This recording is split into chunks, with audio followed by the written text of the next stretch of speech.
Hey, good morning, everyone. Yep, like we usually do, go ahead and put into the chat who you are, where you're from.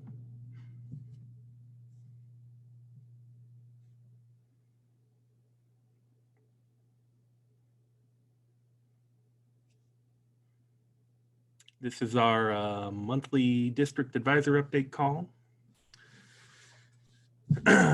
um, so, obviously, first thing on our list, we're going to talk about the what updates I have for you so far in regards to COVID-19. Um, by the way, I've put everyone on mute, but you can unmute yourself if you want to ask a question. So first of all, the big question about, how is all the data collecting working? We are having meetings with all the key administrators here at NDE. We are going to work out all the answers to the questions about attendance, enrollment, grades, all the data collections, special ed, stuff like that. We are still kind of working through some of those, but I think we will have that ready soon. We will be posting those on the FAQ page here under our coronavirus website. You can see we already have some answers out here. You can see that nutrition services has been adding a lot already. Special education has a lot of answers out here, and I know they are still working on refining those, and we're all adding more to it. So yeah, when we have new answers, we will put them out here. I think we'll also send out a bulletin update to everyone once we've got all the main areas covered in the FAQ. So sorry, but just keep waiting on there. I also want to point out the contact page here. This is a very good central location for us to get questions about anything. If you come up with any new questions that you don't think anyone's asked yet, go ahead and put it in here. And, the appropriate people will be able to answer those. And we're taking what we get it through that contact form and putting it out on the FAQ.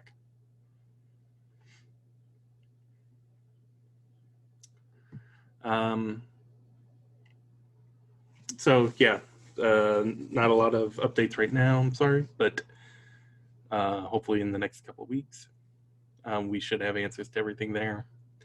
One thing I did want to point out is that we have asked the vendors to go ahead and develop their interface for collecting the student crisis event data. This is something that we had kind of set up in the 1920 school year related to the flooding last year. But we haven't, officially activated it before now.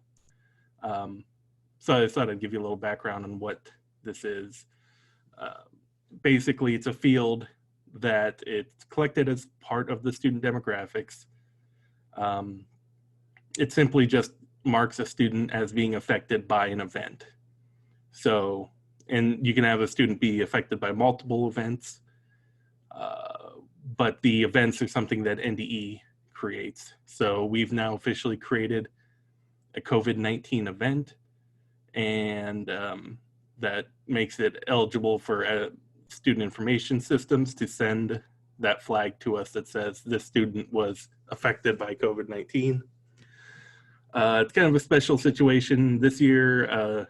Basically, every student that was enrolled at this time gets that flag. So I think a lot of vendors are setting up ways to just mass assign that flag to everyone. In addition, there's a second field connected to that where you mark a student yes or no, were they displaced by the event. That displaced meaning they had to move, transfer schools, Um, there might be some of that related to COVID-19, but you'd see there was a lot more of that for things like flooding. So yeah, our goal is to use this to collect this kind of data to find out who was affected by any of these big, events that happen. I can't tell you exactly how that data is used, but it may be very helpful for us to kind of inform decisions later and let us, see the scope of how big this is. Especially the displaced students. I don't know that we have a lot of that, but I'm just guessing. So I will be interested to see what that data will end up looking like.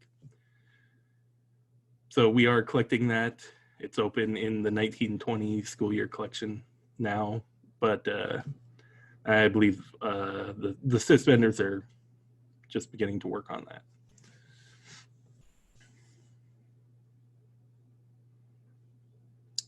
So yeah, if you have any questions about that, go ahead, put it in the chat or unmute yourself and speak up.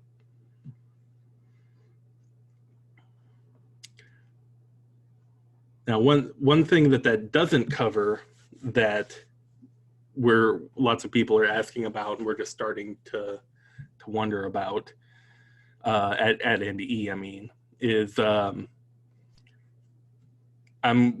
kind of wondering, is it feasible or desirable to collect information about students' access to computers and high-speed internet? I'm really looking for feedback here from anyone on the call. Did you already have that kind of knowledge about your students, or did you have to do a lot of quick gathering of data to find out about that once everyone had to close the schools? Is it something that is possible to collect, or is it very difficult? And also, did you have to do the same thing for your staff? Well, we did a survey at middle and high school, which not everybody answered the survey, so it wasn't very accurate. Parents and students didn't realize they didn't have the required hardware until they actually had stayed home and realized they couldn't do everything on their cell phone. So we've been busily handing out Chromebooks or checking out Chromebooks as needed. We really didn't, I guess we didn't send everything to every family. I mean, we're assuming if they didn't respond or aren't having problems, I don't know. It would be hard to get every single family, to answer a survey, because it didn't happen when we sent it out, when this all started. Yeah, are people thinking about just collecting that yearly, I might guess? I guess we never thought about it before. Yeah, we haven't really had much before either, but I mean, we run into the same issue. You're not going to know unless they respond, and even if you ask them every year, unless they respond, you're still not going to know. When we do a verification every year, we could add it to that process, but you still have to have parents or people respond, and some of them don't know what they're really responding to. What exactly is what you're asking for. Like she said, I have my cell phone. Sure, yeah, we have internet that way, but for this type of learning, that doesn't always work quite like intended. Yeah, good point. So and then we're starting we're starting to run into people who have on their internet, and now they're burning through their data plan. So now they're backing out until their month starts over, and so I don't know how consistent that data is going to be either. Well, then you have, which parent are they living with at the time? So did you get the right parent surveyed? Because you have kids who, every other week I live with a different parent. And then what a couple districts I found was, like, they said, yeah, we have a computer and at home and we have internet, but then, well, mom has to work from home, so she's on the computer. and the kids don't have anything. So it's like a second survey to figure out, or a follow-up with that family to find out, oh, we need to send you a device because you only had, and didn't think about the fact that I've got 3 kids all needing to be on Zoom at the same time. I got to have 3 different devices. So it's not so much a question of do you have internet, it's do you also, how many devices do you have and how many kids are in your household that would need those. That's a great point. You know, having one device is fine, but, you know, teachers aren't really scheduling, I mean, things, because you've got teachers from every building that might have access to those kids in that one household. And it's hard to schedule it to where you're not trying to use the same device at the same time with 3 different kids. That's a great point. And we also ran into where, Go ahead, Becky. Oh, sorry. We were also, you know, with scheduling of times just on that, you know, when like food distribution, so teachers aren't overlapping with that as well, so that kids don't have to be at home for a Zoom meeting or whatever while they should be going and picking up food for the week.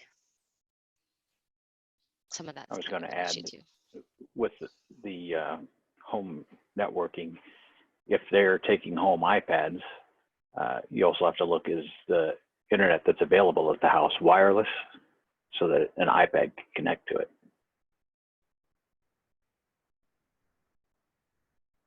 All right, thanks. Let me just catch up on some of the chat here. Several other people have said they've just recently sent out that survey. Melissa asked about the school technology plans. I didn't think that plan data would cover like down to every individual student, but I'm not very familiar with what is actually collected there. So we will follow up on that, Melissa. We did have some families reach out to us saying that they had no internet at their house, no, you know, plans or anything. And so Windstream, and I'm sure they did this in other districts too, but they had come to us saying they would offer free service to those families. And I think we have about 4 families or so that took advantage of that so far. Yeah, we've been having parents contact the school if they're worried about connectivity, and Allo and Windstream both have offered up stuff in Lincoln. So Yeah, Consolidated out in the Sandhills has also offered free internet installation and service, I think, for 90 days.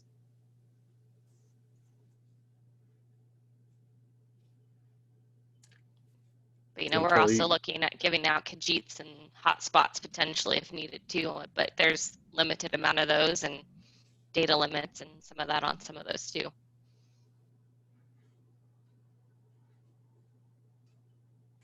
In OPS, I know obviously we can't keep track of all of them, but Cox has a deal for people who are on free and reduced lunch. So today they actually sent out an email to families where the student is on free or reduced lunch that included a letter specific to that family saying that that was confirmation of their enrollment in the school, of the child's enrollment in the school, and of their free or reduced lunch status.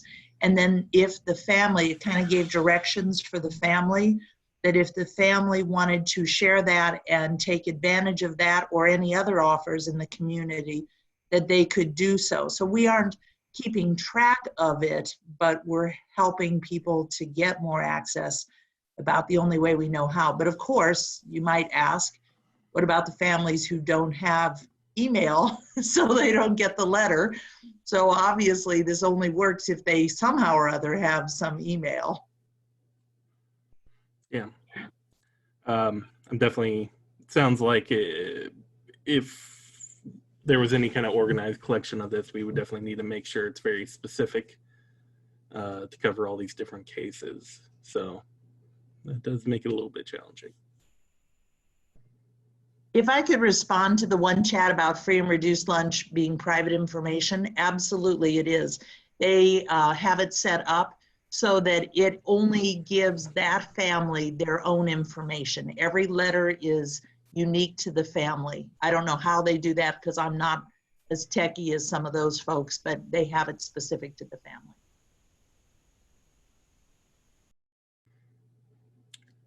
Amy has a question, really mostly for some of the vendors that are on the call. Are there other states that are collecting this at the state level? If any of you SIS vendors on here are aware of that, let us know. I'm sure there's probably some generic elements in EdFi for collecting this, but we'd have to go take a closer look at those to see if that would really cover all of this. Yeah, that's a good point, Gene. Yeah, if it's really a once a year kind of collection, only happens in the fall maybe during enrollment, then it's not necessarily relevant at the time that something like this would happen. So.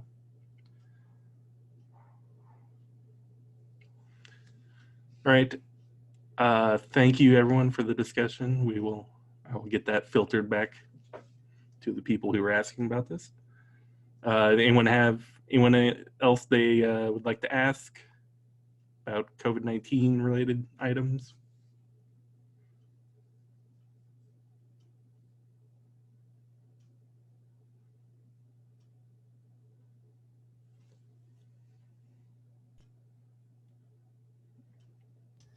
So basically at this point, whether it comes to attendance, enrollment, anything, we just as districts hang tight till we hear definite instructions and things from either NDE or our vendors, correct? We're just, Yeah, okay. That's very good advice. I don't think anyone ought to be making big changes to their calendars or attendance data unless that was something that you had to do just to be able to continue operating with your students remotely. But I'm not expecting we will be asking you to send us, I'm not expecting we're gonna ask everyone to change their calendars and send us new calendars and all that kind of stuff. So I would say try to keep collecting the data like normal. If you have a way of collecting attendance data, you can continue to report that data. That won't cause a problem later. So yeah, generally, yeah, don't make any drastic changes. I think I don't remember who I was talking to, but I think I've heard of in some situations some like course dates had to be changed or something to allow teachers to still be able to be in the courses and send data. So that is understandable. That's, I'm sure, on a case by case. And we're just showing vendor. we're showing all of our students there every day, and that's all we're going by right now. So I don't think that will be a problem. okay. We do have some districts that are, because of the nature of how they've set up their e-learning, who are taking attendance. And I've just told them to continue to do that, and we would figure it out, just because that's part of their grade and things of that nature. Thanks, Amy. Okay, I will move on. Data conference, obviously, which was supposed to happen this week. We have said it will become an online virtual conference. That is still kind of in the planning stages, and yeah, not our number one focus right now. So the date is to be determined. We will definitely let you know once that gets ready again. And we're gonna basically cover all the same kind of areas we were expecting to cover at the conference this week. Ginger was asking about taking attendance affect AQuest or ADA. I really don't think it will. These are kind of the questions that we're still figuring out exactly what the guidance will be.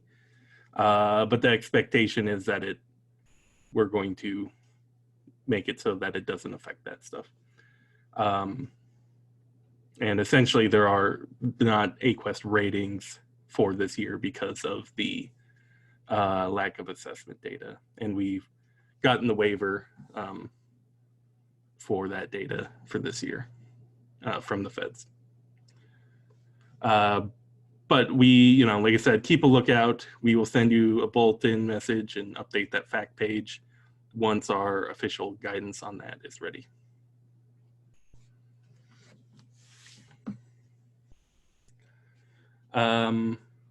Advisor validation, and I just wanted to let you know we rolled out a small little change that you can now reprocess all the errors in an area at the same time, like reprocessing all SPED errors or reprocessing all attendance errors, which I know since a lot of you, that's how you send your data, that I think will be useful to you.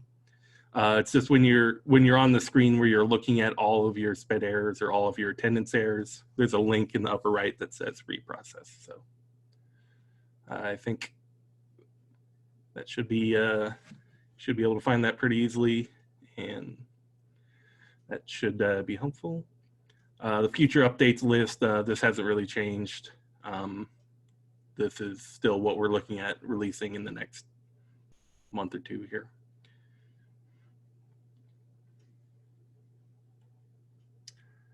So yeah, Lindsay was asking about attendance. No, I don't expect it will cause a problem. I would say if you have some way of taking attendance, and I understand lots of people won't, but if you do have some method of taking attendance right now, go ahead and put it in your system like normal.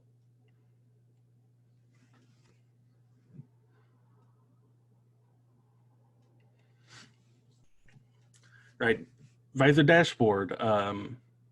We are still very close to getting this released sometime here in April. We haven't necessarily decided if we will roll it out to everyone yet, or maybe just certain people who are interested in testing. I know it's probably not high priority for you right now, but I will just say if anyone on here is interested in looking at the new dashboard once we have it up and running, send me an email and I will get you on the list, and we'll look at some of your data as it gets processed, and then we can let you, help test it. So, so yeah, just go ahead and send me an email about that.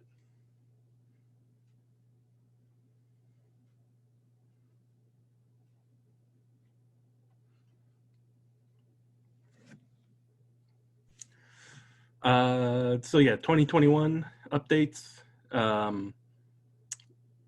Basically, the staging environment is now ready. So that means we are now ready to begin certification testing. One thing that kind of came up recently, we're talking about making student address a required field. So I was wondering, does that cause any concern for anyone? I would probably imagine everyone already has a student address in their SIS. Go ahead. I've got a couple districts that have concerns because they have some students where it's just not safe to share that address. Oh yeah, definitely. We've heard about that. We're trying to make sure we work around that. Yeah, and so I don't know. Some districts have said they'd rather only share the students you need, because it's really only a handful, even a big district. So actually, that has changed, Anna. Okay. We are part of a pilot program to utilize geotagging information to determine an alternate method of determining economically disadvantaged students. And so it is no longer a very small number of students. It would be all students that we would want the information for. As Max said, we do recognize that some of these, it would not be information that the district would probably feel comfortable simply because of the student safety. And again, that could then end up, I think. We could work around that. Yeah, well, it could affect the determination of those kids as being in an economically disadvantaged subgroup for reporting. Now, obviously, this doesn't affect free reduced lunch at all. This is only for economically disadvantaged subgroups. So it is no longer just that small number of students. That this is something that came up just once we got a new SLDS grant from the feds last month, and this was part of that. So this has come up since our last meeting. Okay. Well, and then the other question is, we've got families that are 50-50 custody. Yeah. The kid truly is half and half. I mean, in our system, they identify a residence for the kid. They pick an address. So that would be the address you get. Yeah, that would be fine. I mean, we talked about that too, that some were 50-50. And that would be kind of up to the district to make a determination. But like you said, you're already identifying one of them as the residence. And that's the one that we would end up getting. So it is expanding much beyond just that small group of post-school outcomes for the SPED. So in OPS, we have a rather unusual situation. We, about 15 years ago, changed what directory information includes, and we removed address, phone number, and parent names from directory information. So if you were to require that address be submitted, we would have to mark every single student as no on sharing of directory information. Well, we don't consider address as directory information either. Pretty sure that's what we're going, which would then not require you to do that, because we don't have it as directory information. It's not information that we would share outside of this study. And outside of eventually potentially using this for determining the economically disadvantaged. So we would not be sharing it. All right, that's good to hear. Yeah, we definitely don't want every single one of your kids marked as not directory. Yeah, it might defeat the purpose. Yeah. Are there other questions about this?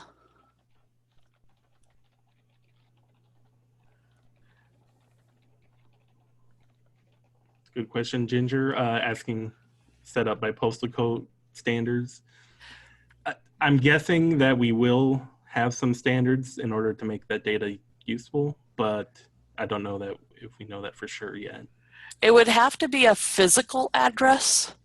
Obviously, PO boxes would not work because we are going to be using geocoding or geotagging, whatever you call it. I'm not sure, and this is, again, initially it's a study that we're hoping to be able to come up with different economically disadvantaged determinations. Right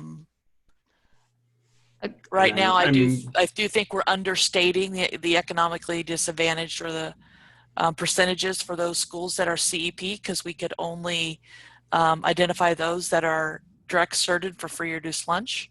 And I'm sure there's a lot more kids in those areas that would be flagged as economically disadvantaged that would not qualify under direct certification. In Advisor, I believe, Max, am I wrong? You can identify an address for the student, and then you have the parents and their addresses. So for this study, do you just need the student and their addresses, or are you still wanting the parents? Because I know you need the parents for the post-SPED outcome, I think. Well, survey. I can't remember. So. Basically we would want it all be on the student, I believe, is our initial thought. We can use the student's address on the post-school outcomes also. Frequently that's a parent's address anyway, isn't it?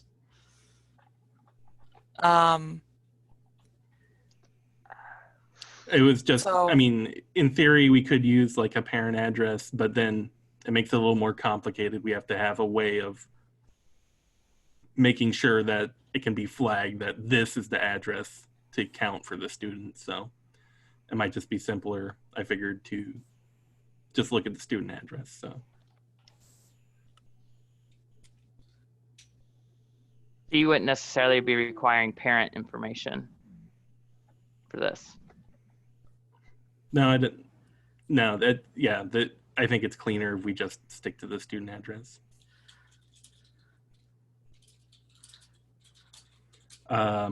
Ginger also asked, like as far as postal code for how to do street names, I don't know if it'll go that far. I was thinking that we would probably, they might really be interested in getting the full 9-digit zip code though. But I don't know that we have the answers for all that yet. So yeah, we are just freshly starting to look at this. Amy asked info about the grant. Yes, I believe there will be, just like when we had the SLDS grant, was that 4 years ago? Or however long ago that was. Yeah, we did have to put up some pages on our website detailing everything covered by the grant, what it was funding. So I do expect we will be doing that again.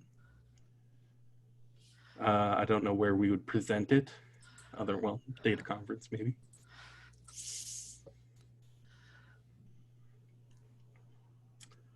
Dana, yeah, good question about foster kids. Yeah, these are great questions, and these are questions what I'd like to do is take to our data collection committee. So feel free to continue sending them here. If you think of it later, send it in as a ticket to the JITBIT system so that we can add it to our discussions that we're having here at the department. I don't have an answer about the foster kids right now. So it's possible that foster kids, well, if they're, we know what kids are foster because we get that information from DHHS. It's possible that those kids will automatically be flagged as economically disadvantaged, just like they are now. And so the address won't be as much of a concern. Same thing with homeless kids. That has also come up. Homeless kids frequently don't have an address, but if they are flagged as homeless, I would think that we would already be considering them economically disadvantaged. But this is more information we have to talk about here at the department.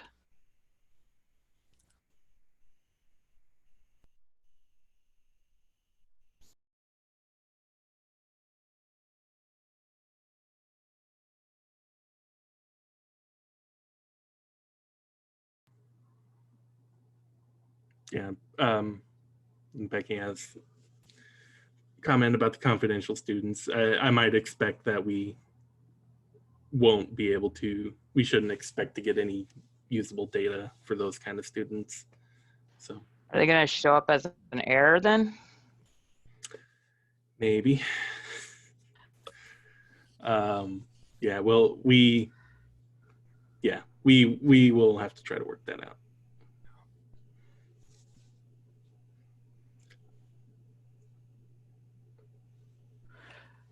All right, move on. Just a note about vendor certification. I kind of mentioned this last time as well.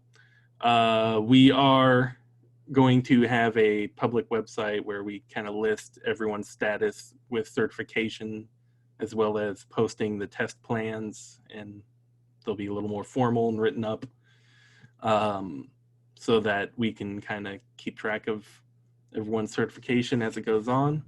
We are working on getting that website ready very soon here. So when that's ready, it'll be posted on our Advisor Resources website and our Google site and everywhere. So, but just to let you know what's going on there.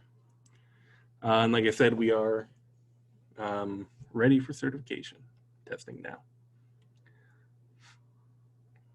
now. Vendor status updates. I've talked to all the vendors recently about the student crisis event, so I know everyone's working on that. I can also say that off the top of my head, I know PowerSchool had a release in March that had all of the discipline data, but they do have some more releases planned. There's a bug for partial day discipline length. I know GraduStar is still working on postgraduate activity, I believe. Any other vendors on the call want to give us an update? For SRS, we're continuing to work on our advisor and reporting areas of the application this month that has some focus for us. So we'll be looking for some updates there. Thank you, Scott. For Sims, we've worked out how we're going to load that crisis flag, and then we're just going through the testing plan, and once we make sure we've got everything covered, I'll be contacting you, Max, for a certification time. Michelle or Rob? I think I saw you. Hi, this is Michelle with CIC Infinite Campus. We're continuing to work through issues as they come across and working on the new crisis event and displaced student. We had some bug fixes in March, and we have a few more coming out here in April. All right, thank you. Let's see, Jeff from JMC. You have anything? Hey everyone. Yeah, I'm a new voice here, so I unfortunately was a little late. I clicked the Hangout link instead of the Zoom link there. So I'll connect with someone else. I'm hoping I can get a recording of the first part of the meeting. In terms of, I will be posting the recording on this website. Oh, cool, awesome. In terms of updates from JMC, we're working on certification.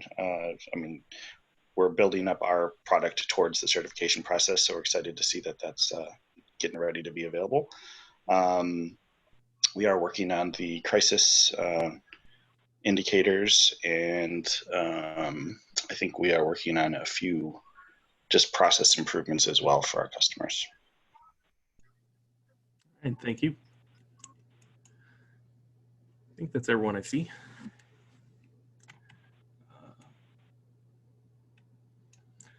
All right, that's everything on the agenda for today. Next meeting is May 13th. Anyone else have any questions or comments they want to bring up?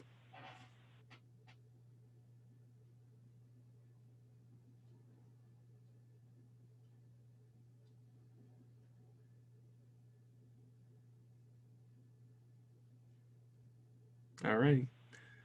Thanks everyone for joining. Keep an eye out on NDE's coronavirus resources page, and we keep an eye on your bulletin. We'll let you know when we've got all the answers you're looking for.